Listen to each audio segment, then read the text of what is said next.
Today we will be taking on the Rift. So I believe Riften is just in front of me, across this lake. I could be wrong, but we're gonna figure that out. And I'll probably be sticking with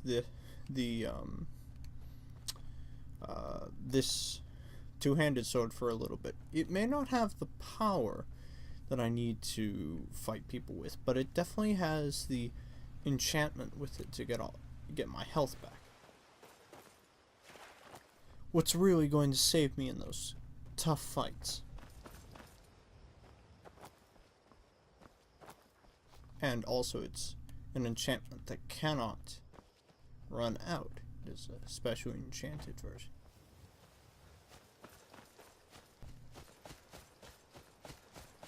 Alright, I think Riften should just be over there.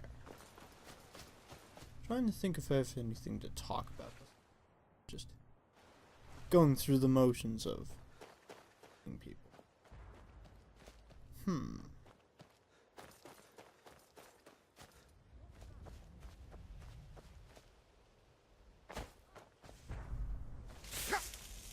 What gods do? Oh, Jesus Christ! What the? Oh boy! Just a cause. How interesting.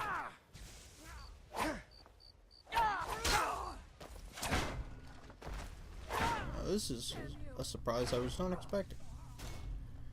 Apparently the Thalmor Legion is really unhappy with me. Rightly so. Do I give a damn about what they think? No. I think they deserve to die. That's the best you can do. Lords will be enough.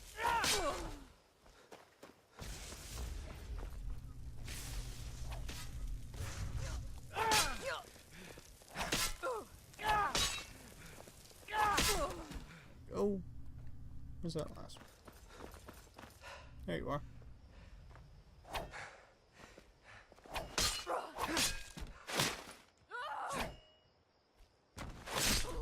There we go.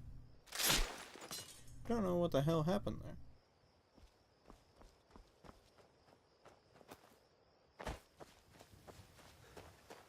Oh well. Continue on here. Farm here. Farm. Goat on this farm. Chicken on this farm. Another chicken on this farm.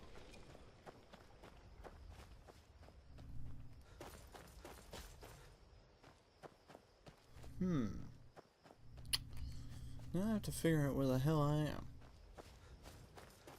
Now I don't know where I'm going. I'm just going to keep going this way because I think it's the right way. See if I can find any landmarks that guide me. Give me a moment here.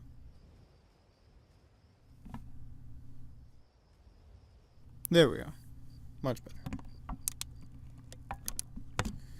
So I can do this and speak quietly as it is late and not have, but also keep the level at a decent amount.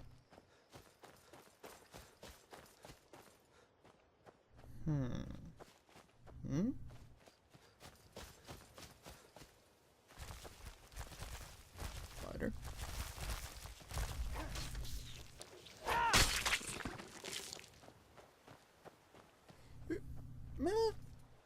It's at least something to talk about. Well, in my downtime, I've been watching a lot of Bloodborne coverage and just kicking myself as to how I am unable to play the game because I lack the console for it. And well, I do know a couple people who have it. I'm not in very quick distance to those people. So it's a bit troublesome to just barge on in and borrow their PlayStation 4. But anyways, I knew that the game was going to be much more... I don't know if horror is the correct word for it. I would say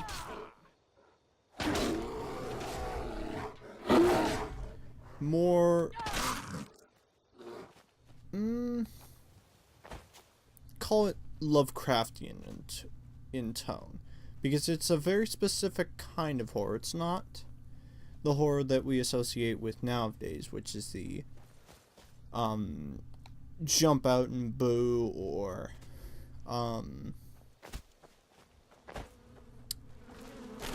there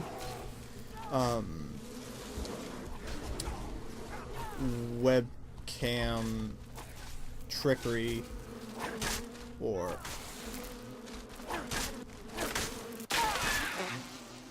there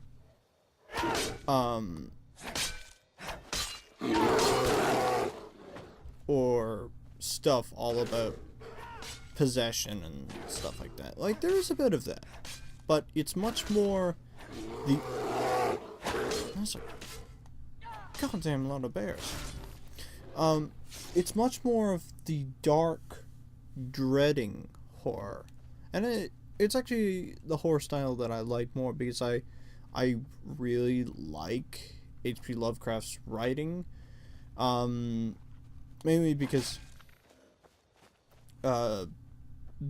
in my mind the succession of good horror authors goes Poe, Lovecraft, Stephen King.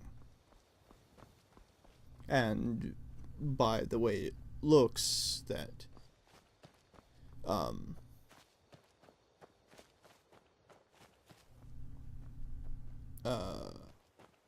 am I? Oh, why am I drawing such blank here? Poe influenced Lovecraft. Lovecraft influenced Stephen King, as it says on the back of the book I own, which is the Necronomicon, which is a very thick book of H.P. Lovecraft's writings. That is, I think it's around 30 stories of his, just that are the some his best stories all in one book, and it's quite a nice book to read. Decent illustrations in between the chapters. The text is pretty easy and cleanly placed on the pages to read, stuff like that. And it's also just good. It is tricky though.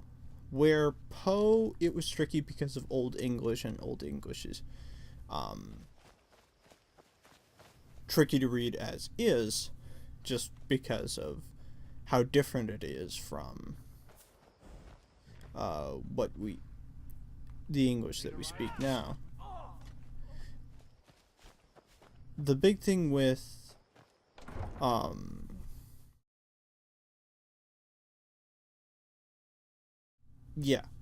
Poe was tricky because of that.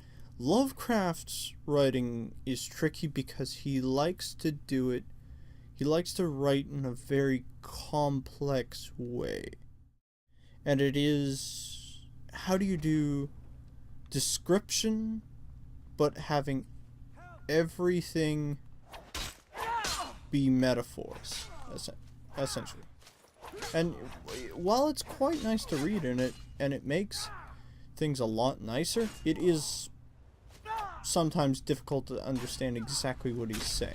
Some of it is also because of the time period he was writing in, and it's just hard to tell what he means by things. Alright, now we've got a fight. But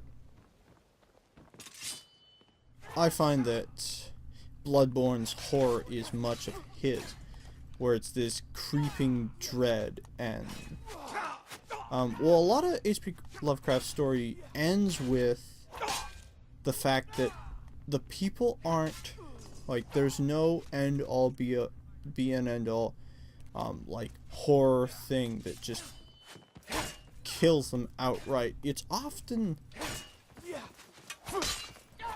ends with the thing that they saw was so horrific that they literally went insane, which is a really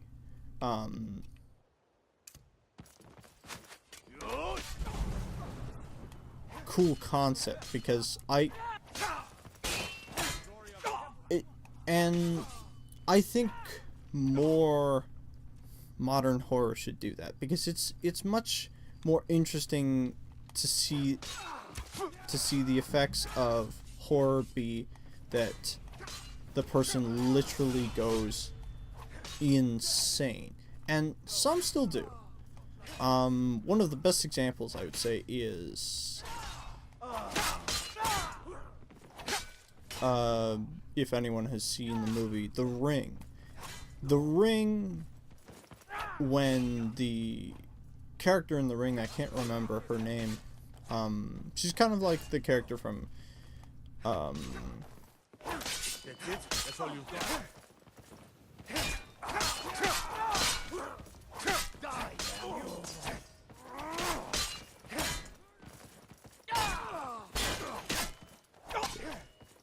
it's actually a decent movie. The first one is.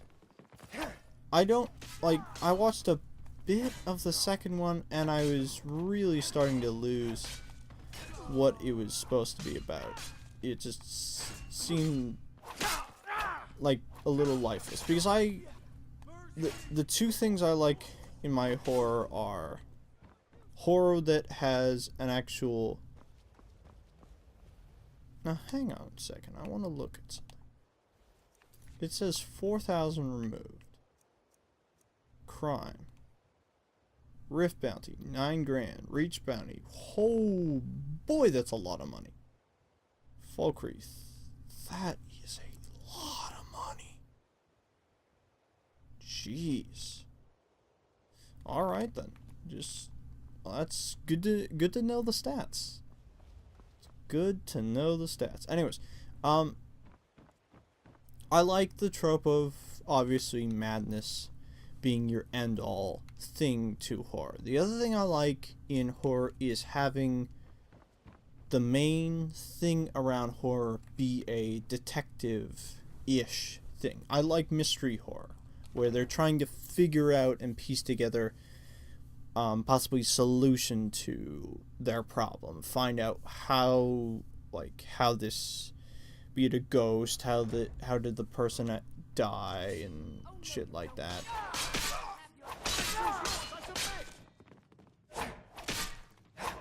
So there's that and stuff like that. That's my thing around. Jesus, man, go away. Thank you. What are you doing?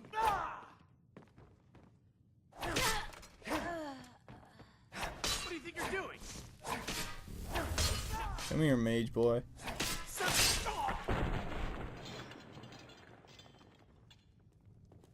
Another poor soul lost.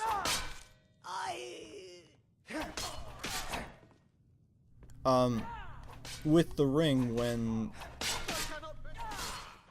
when the police, whoever, always find the victim, they literally are scared to the point of having their soul sucked out of them. So these two cannot die. All right. What's that? But I much prefer the Eldritch trope of the thing that occurs is so frightening that it causes whoever is reporting the events to go insane.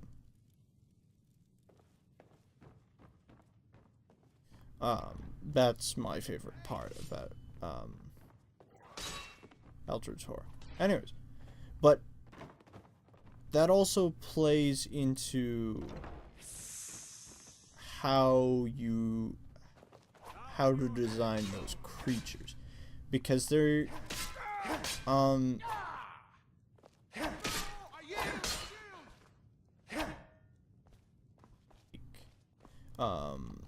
the Grudge and stuff like that. They coined, how do you do sort of body manipulation horror, the spinning of the head to face the opposite way, and then the spider walk backwards. And that is still very good and should be employed in as much horror as possible because it's quite effective. Hold on. But Eldridge, the key to it was that, and is to it, that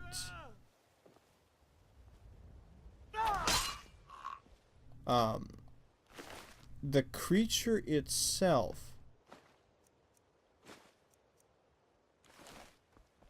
is so horrific in nature that when you look at it, you honestly cannot tell what it is. And case in point, you have one of the very first stories in the book, and probably the most famous, or what really caught on with a lot of people, is of course the story of Dagon, which is the story of Cthulhu. And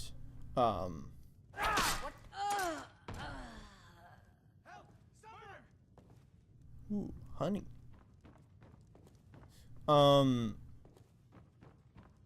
Of course, if anyone has seen those videos, there are direct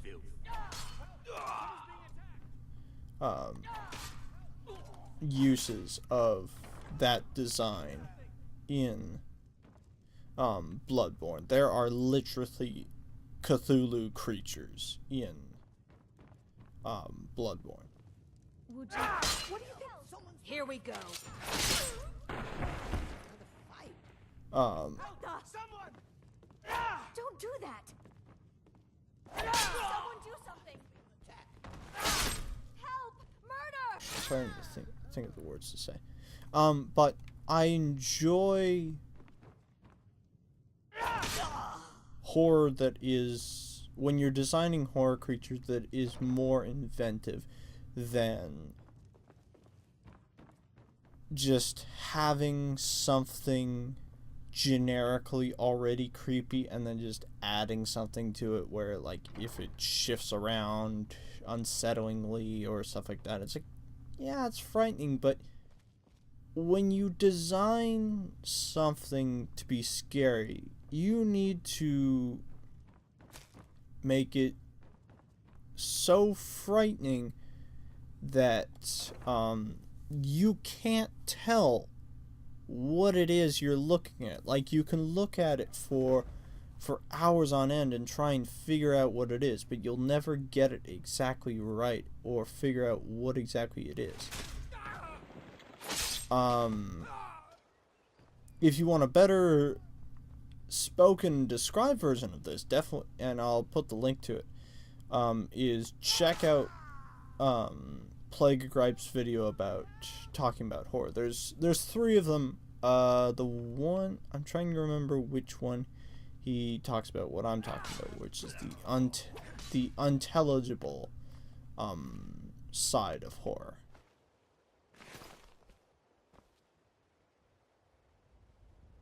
I can't remember. They're all good, and they're all worth watching, I will say. But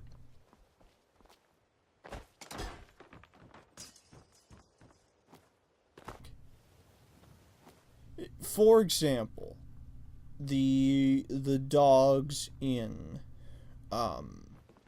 Trees.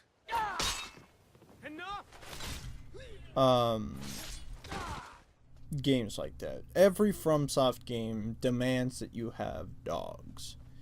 And FromSoft dogs are probably the most well-designed attack dogs ever because they sprint at you and deal tons of damage. Dark Souls 1 dogs probably still have the highest kill count, I imagine. But anyways, And while you can make that unsettling and sort of mangy and interesting, it's not that great.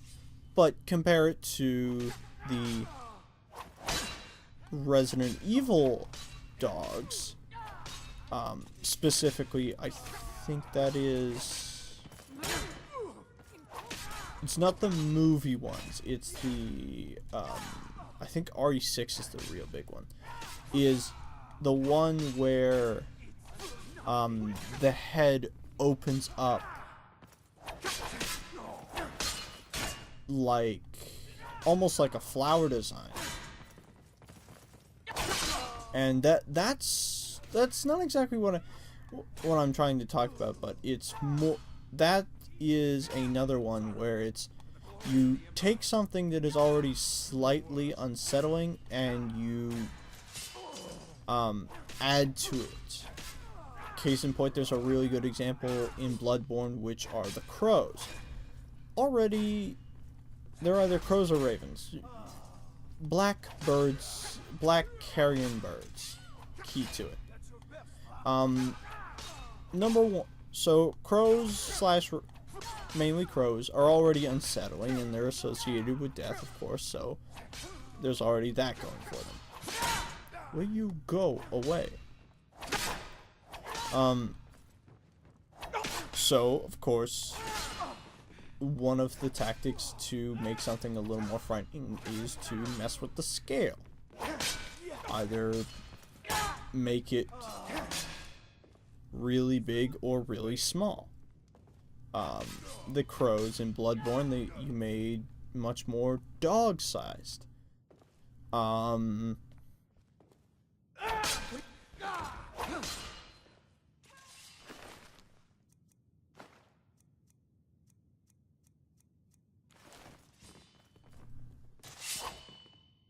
Then how do you add to that? How do you make them even more unsettling? You take away the thing that makes them a typical crow.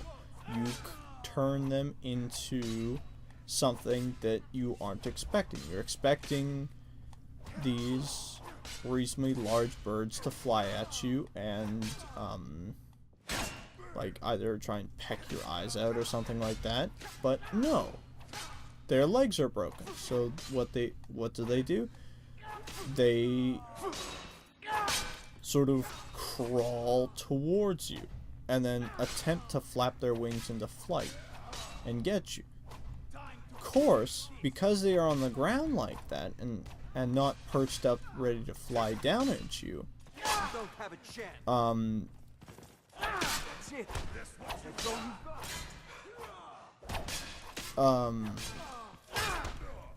you can make them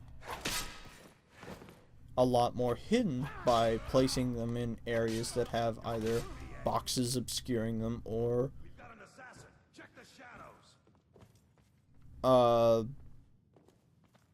long grass to hide them, so then that they can appear out of and flap towards you. Of course, that is the jump scare approach to horror, and it's only effective on, say, some people. It will still always be effective against me. Close that off.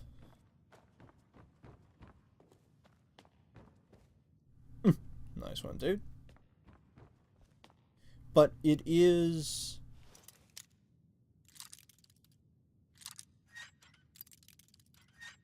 it is still much more effective because no matter how many times you see them, you will always be unsettled by them. How do you... and they add to that even more by giving them an unsettling sound.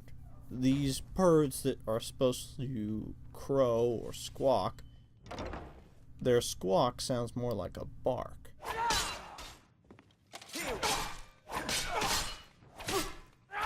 Will you go away?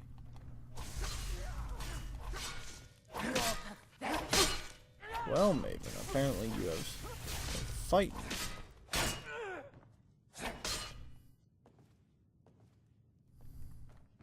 I'll leave you all here.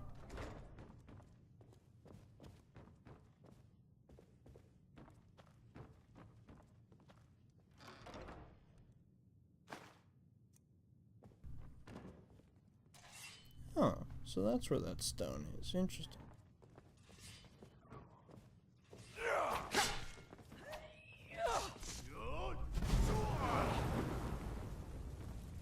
Now then. These three cannot be killed, so I'll probably just leave them there. But anyways, just going back to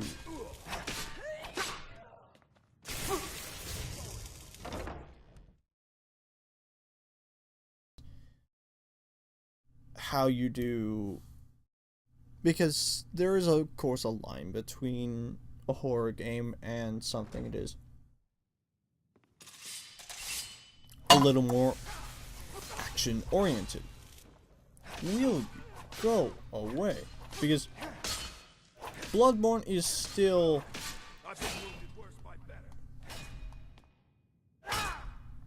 a From Software Souls type game. So it can't be just all horror. It has to be at least some other stuff. And you're still here. Can you die? Yes, you can.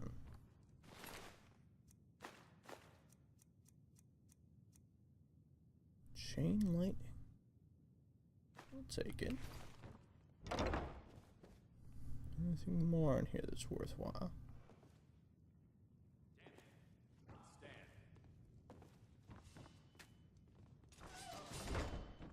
Poor bastard's better off.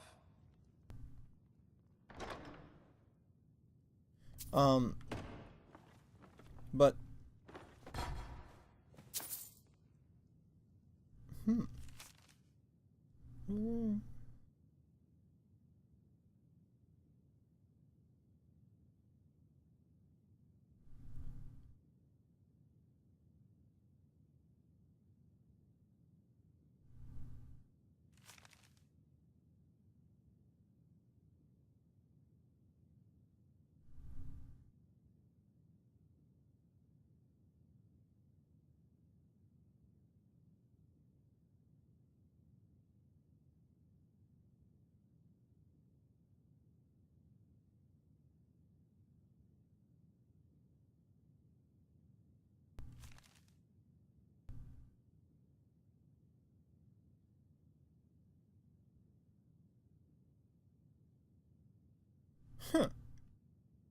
well, that's an interesting note.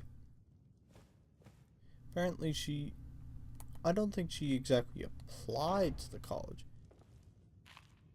Really? You're just gonna... Alright then. She apparently sent something in to ask them for help in her experiments or something. Anyway, back to what I was saying.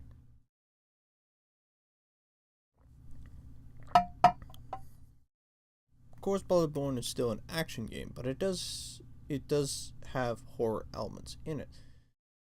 Some are eldritch to the what the hell is that? But there is also the identifiable horror that is the other kind of horror I was talking about, which is combination horror. How do you take something simple and normal and add to it and make it unsettling? So you take a crow that should fly and normally crow or squawk like a bird, and you break its legs and cause that caw or crow to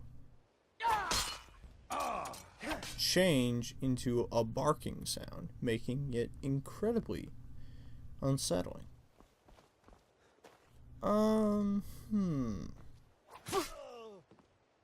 Would it go away? Well, apparently Riften had a lot more guys to take down than other locations. And the one I'm debating on is whether or not I should go down into the Thieves Guild and see if I can kill them all. Victory is Someone do something! Never should have come here. It's nothing. That's your best, huh?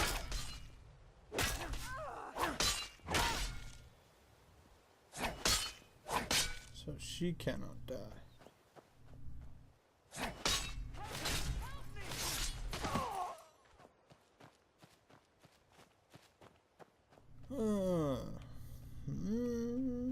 Nope. Don't see too many other.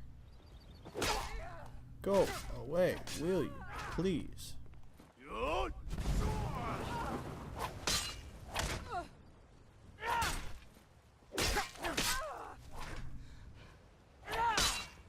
There. I think I'll leave the Thieves Guild alone. I'm not even in their good books enough yet so that I can go murder them all. Anyways. It was, combination horror. Take a bird, break its legs. Spiders. Spiders are already scary and unsettling to most people.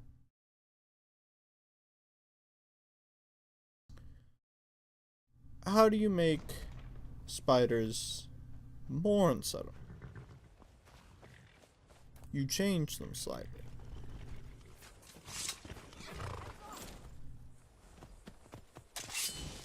There is a creature in Bloodborne that has the body and full of that of a spider, but its head is a human head. And the first location that you encounter, or it may be the one and only location that you encounter said thing,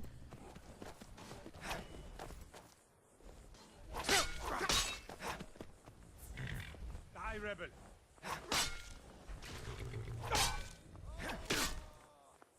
is I can't remember. I don't know the exact location because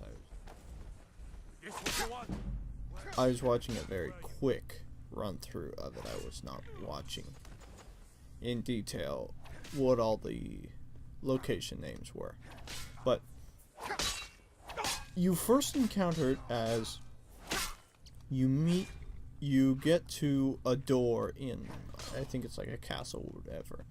And behind said door is a person, and the person, you can see the person's face in the window, but they seem a little disproportionate. You might think, oh, they're just standing weird or whatever.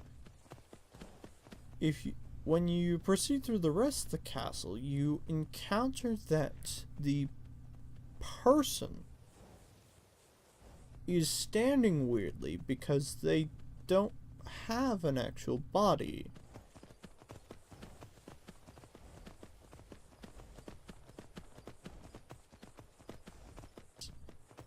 Is in the window so it can look out.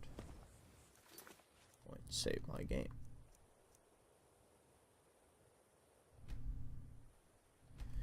And when you encounter this and you confront it, it skitters back into place.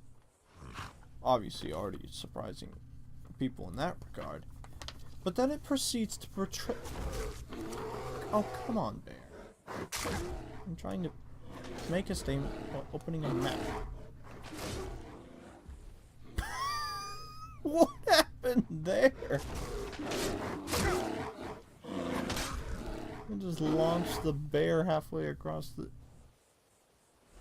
this valley. Okay, Riften is there. Okay.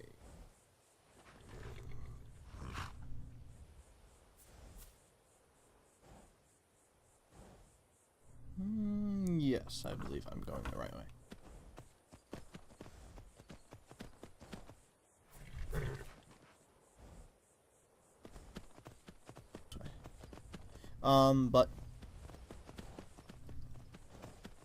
So, and then it goes to protest with you when you encounter this Spider-Man, if you will, that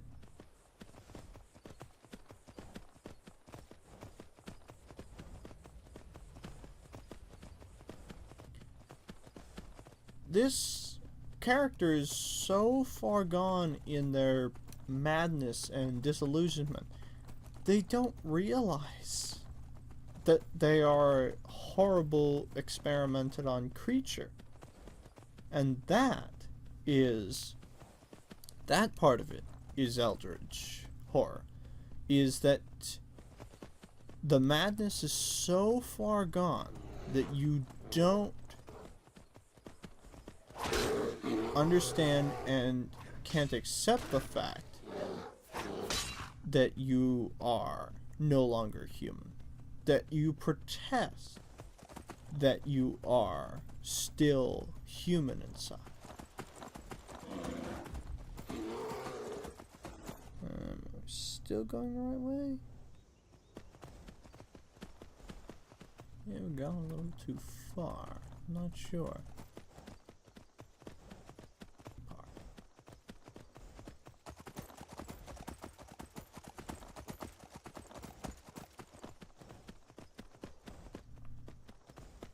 I'll keep riding and see if I encounter what I'm looking for. There's a village in between here and Windhelm. I want to do that one as well, and then just do those two for this episode. I think Windhelm should be its own section. Hell, I'm gonna pop up and see where they.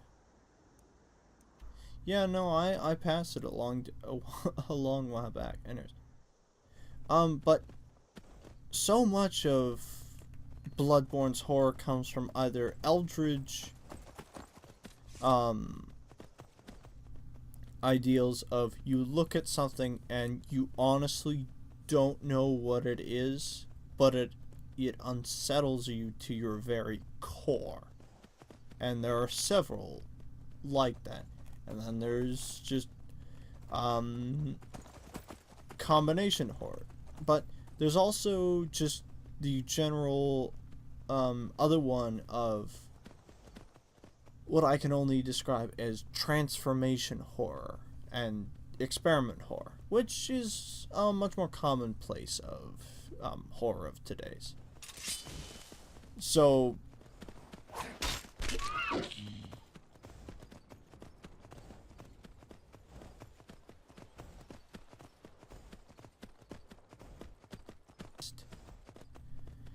just as Dark Souls was labeled Project Dark.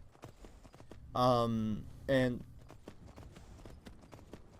one of the biggest things with that is all the things around the lichen werewolves, where you encounter these hairy, scruffy villagers that you can tell are starting to go the way of the beast. And then you find, of course, the fully transformed werewolves. But then you also find... You have committed crimes against Skyrim and your people. Hell no. You can also find the ones that are midway through, that are werewolves, but they stand on their hind legs and can still use a sword-like weapon and hold a torch. So there's a lot of transformation horror with that. There's also, of course, the experiment horror, where I would think Spider-Man falls into that category. There's also just stuff that's not terribly unsettling. It's just weird. Which is, there are creatures in Bloodborne that they're mainly found in the one forest location. They look like they're essentially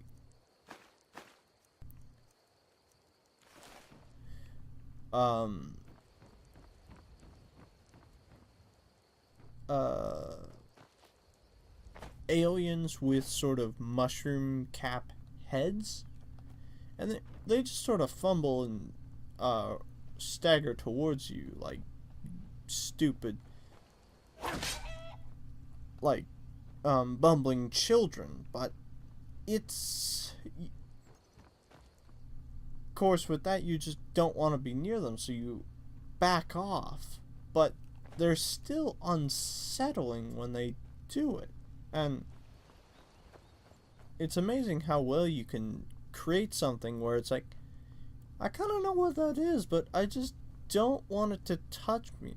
One of the other ones I remembered, which is on the more slightly Lovecraftian, but not extremely, which is, of course, people don't like snakes, and snakes are frightening. So how do you do that? Of course, you can use snakemen, but Dark Souls had snakemen. The snakemen weren't really that unsettling. They were just a man that had sort of reptilian scaled body and the head of a snake. So it had a couple bite attacks and stuff like that. No big deal. Bloodborne, on the other hand, how do you make it a little more unsettling? You add more snakes. So there's one main head of the snake, and then there's just a bunch of other stuff in that head that looks like multiple snakes. And then you have the other enemy type to that, which is literally a ball of snakes. Like, I think it's 2 big snakes and then like 50 medium to small snakes encapsulating it. Now, the most frightening thing about that is that unlike some of the other strange looking monstrosities in this game, that one is easy to pinpoint where the inspiration is from, because that ball of snakes occurs naturally in nature. That's actually how snakes both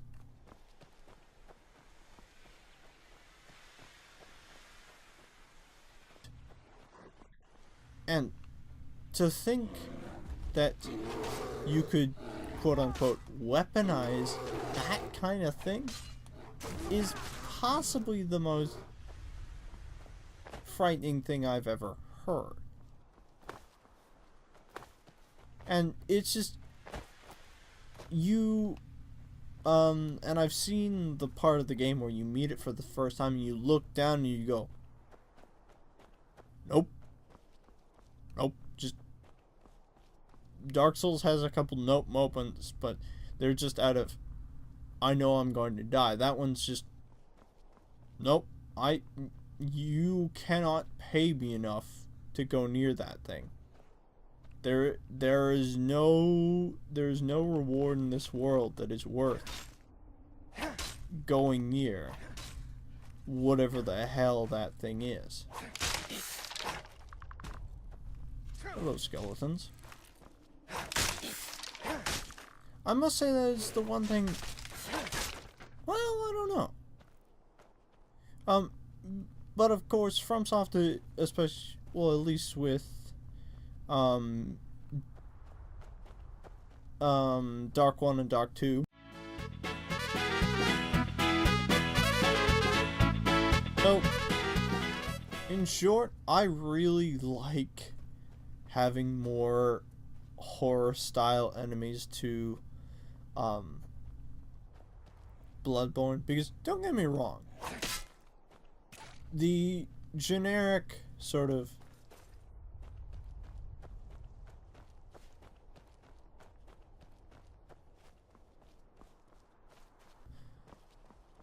dudes to fight is fun, but it's so much better when you expand it out into more diverse patches of things to fight. Just adding the beasts to Bloodborne made that game 1,000 times better. Just the aspect of being, this time you're not the chosen undead, you're not trying to fulfill a quest. You're not what the hell was it in?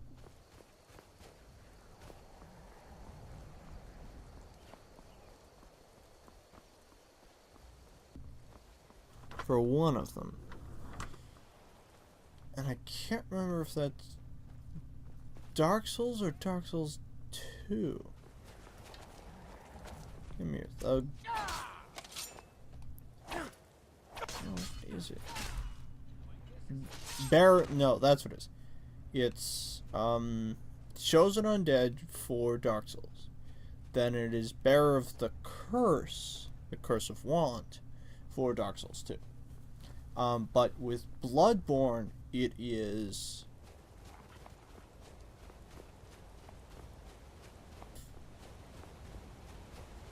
you're not here to fulfill some age-old prophecy.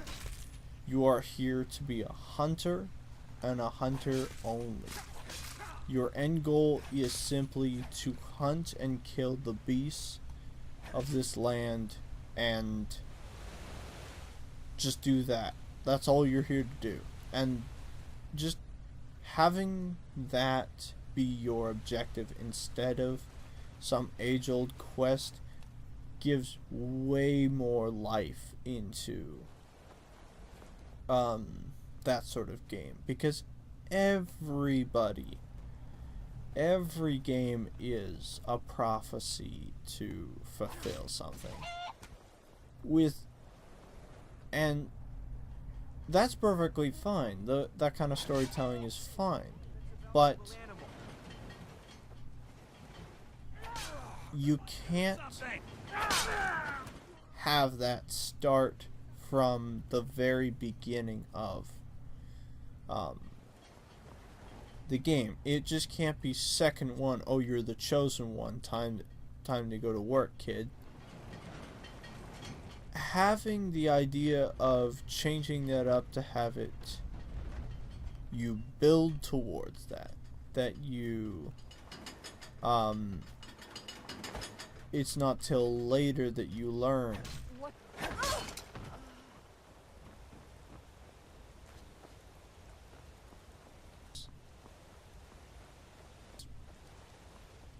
I have played a bit of Bloodborne, and the start of it is very much just you are here to learn about this thing called the transfusion of blood.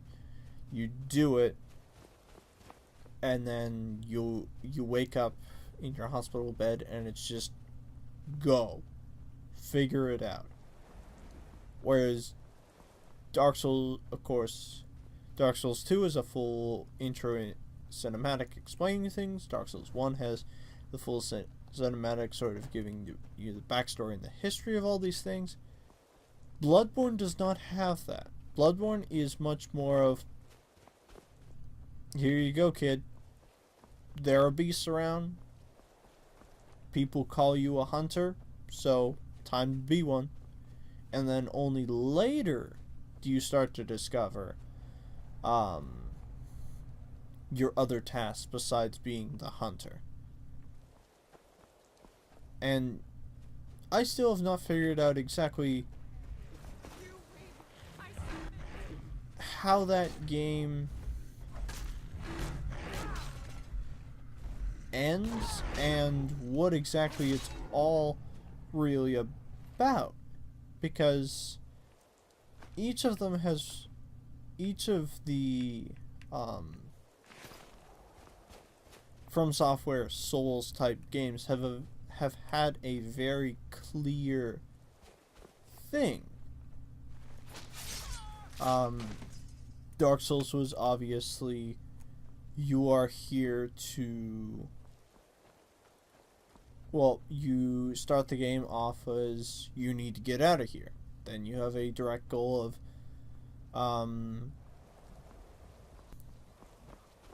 well, you are the chosen undead. You are chosen to do something important.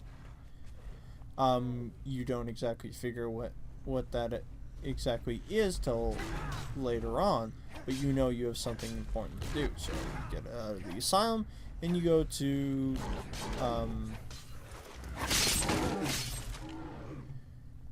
and you get to Lordran.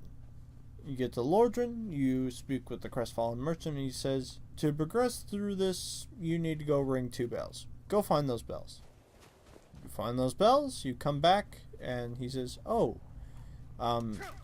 nice work, you rang the 2 bells. There's a thing over there you might want to go talk to. And then you meet the primordial serpent, Frampt in that case, or if you went the other route and fought the 4 kings early, then you before placing the Lord Vessel, you would of course meet with Kaith and speak with him. And then you learn what you are here to do now is to essentially cleanse this land of its dark decay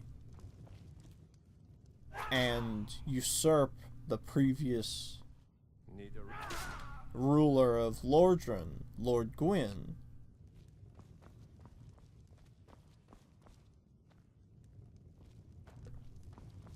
as the new ruler, to either give into the force of dark or accept yourself as the new ruler and try and rekindle the Age of Fire. You have a very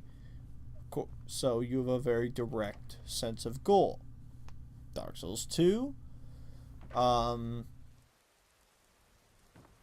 it's very clear right along that you are cursed by something. You are cursed undead, fated to, maybe I'm getting that slightly wrong. Anyways, but then, of course, with that, you have a very clear and much more spelled out goal from that, which is you speak with how is her name?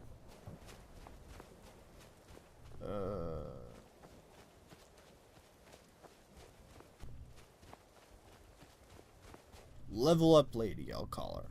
I guess I can't remember her name right now. I don't know why. Anyways, and she directly tells you, seek the king. Like, she has a direct objective for you to do.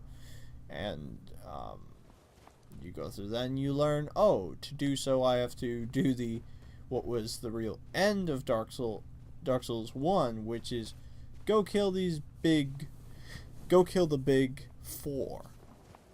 The 4 great ones. You kill the 4 great ones, you get their souls, and you return to the door to unlock it, and you proceed to the castle to go find the king. You go through the entire castle and you find no king, but you find paths in the castle and you wander until you finally locate the king. But even when you do, you don't even talk to him. You just go past him, get a ring, so that you can go to a directly different location to talk to something different. And then along the way you meet the queen of the land, and she gives you a bit of explanation as to where the king is and what's going on with this land. But even though there's some parts in that where it's not exactly clear what's going on or where you need to go next, there is still a very clear, you have a purpose. Bloodborne is, you have to figure out your purpose. And your key purpose in that is kill stuff. Kill beasts. Hunt. Be a hunter. There's no prophecy part to that. It is just hunt. And hunt everything. And I was surprised to see how many of the bosses in that game are actually just they're side bosses. They're not actual. All you do from them is to earn a badge so that you can earn more weapons, which is a really, like, don't get me wrong, I'm not saying that's not a good idea. It's just where the other, well, trying to think how many of, no, well, with Dark Souls 1 it was you were fighting to either fighting a boss to either gain a shortcut to another area and route something around, or just make loops rather, or progress, one of the two. Dark Souls 2, there was a very clear distinction between this is a boss that is for progression to the next area, this is a boss that is there for side, but will give you a cool thing if you can kill it.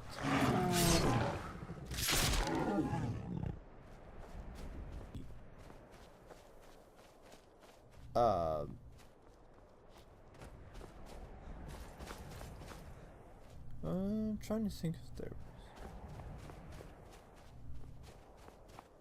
was. Well, it could go either way, because you have stuff like the old Dragon Slayer, which was you don't have to fight him at all, but if you want to get to that particular Never should have come here. Covenant area, you have to go through him. And also, if you want to duel him and gain his ring and soul, you get that as well. Where does this go? Oh, staff. Staff of fear. I'm good. Yes, I know, open skills menu. Just trying to figure out where the hell I am. Let's check. Oh boy. How the hell did that work? I was about there. And then instead of going right, I went left. Well, ladies and gentlemen, my amazing skill of navigation has failed me again.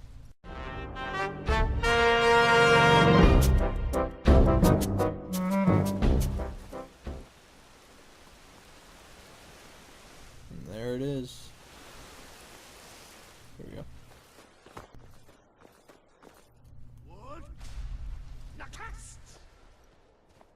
Wolves. Wolf and an ice one. Wow. Wolf beat it. Amazing. Oh, more wolves? No, just delayed sound effect. God, as much as I love playing Skyrim on consoles, there are just so many things that are janky and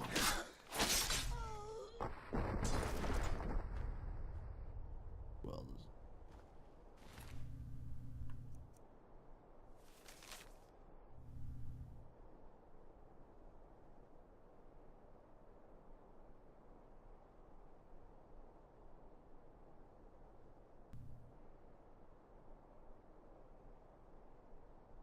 huh.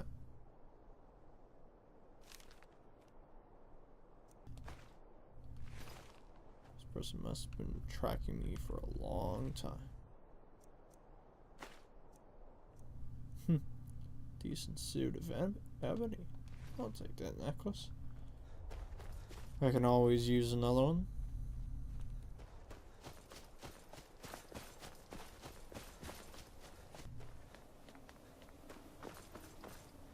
Here.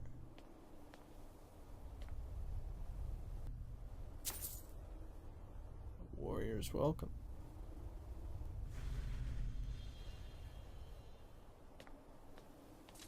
Therein lies our next target. Great city of Windhelm. Home to Jarl Ulfric, who will not be getting his crown back. I think I will cut it off there. I may even cut down on a couple other parts, depending. Oh yes, I think I will be cutting this one down. But thank you very much for watching, and if you enjoyed my babbling about Bloodborne and other From Software games, I encourage you to take a look at both my Dark Souls 1 and Dark Souls 2 playthroughs.